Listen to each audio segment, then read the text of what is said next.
Sajjala Ramakrishna Reddy YCP హయాంలో అధికారికంగా ఆయన ప్రభుత్వ సలహాదారు మాత్రమే. కానీ 5 ఏళ్ల వైసీపీ పాలనలో సజ్జల కీ రోల్ ప్లే చేశారు. సకల శాఖ మంత్రిగా పేరు తెచ్చుకున్నారు. వైసీపీ అధినేత జగన్కు అత్యంత సన్నిహితంగా ఉంటూ పార్టీలో నంబర్ 2గా ఎదిగారు. యువ కార్యకర్తలందరినీ తన గుప్పెట్లో పెట్టుకున్నారు. అధికారాన్ని అడ్డం పెట్టుకొని ప్రభుత్వ భూములను ఇష్టానుసారంగా కబ్జా చేశారని సజ్జలపై ఆరోపణలు అయితే ఉన్నాయి. అయితే ఇప్పటికే ఈ వ్యవహారంపై AP deputy CM Pawan Kalyan విచారణకు ఆదేశించారు.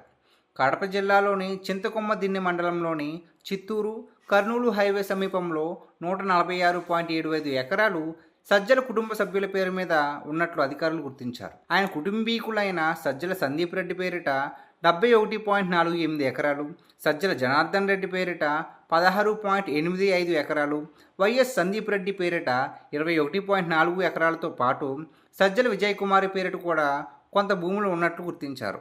ఈ భూములను సర్వే చేయగా ఇందులో 55 ఎకరాల మేర అటవీ భూములు, అటవీ ప్రభుత్వ భూములు ఉన్నట్లు అధికారులు తేల్చారు. అయితే ఇక్కడ అటవీ శాఖ వాదన మాత్రం వేరేగా ఉంది. తమ శాఖకు చెందిన భూములు అందులో లేవని అధికారులు వాదిస్తున్నారు. రెవెన్యూ రికార్డుల్లో మాత్రం అవి అటవీ భూములుగానే నమోదై ఉన్నట్లు రెవెన్యూ అధికారులు చెప్తున్నారు. ఈ వ్యవహారంపై ప్రభుత్వం దృష్టి సారించి సర్వే చేయాలని ఆదేశించింది.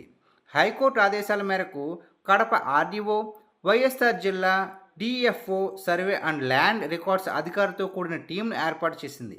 గురువారం ఈ టీము భూముల్లో సర్వే మొదలుపెట్టారు. ఇందులో అవకతవకలు జరిగినట్లు గుర్తిస్తే మాత్రం సజ్జల రామకృష్ణారెడ్డి అరెస్ట్ అయ్యే అవకాశం లేకపోలేదు.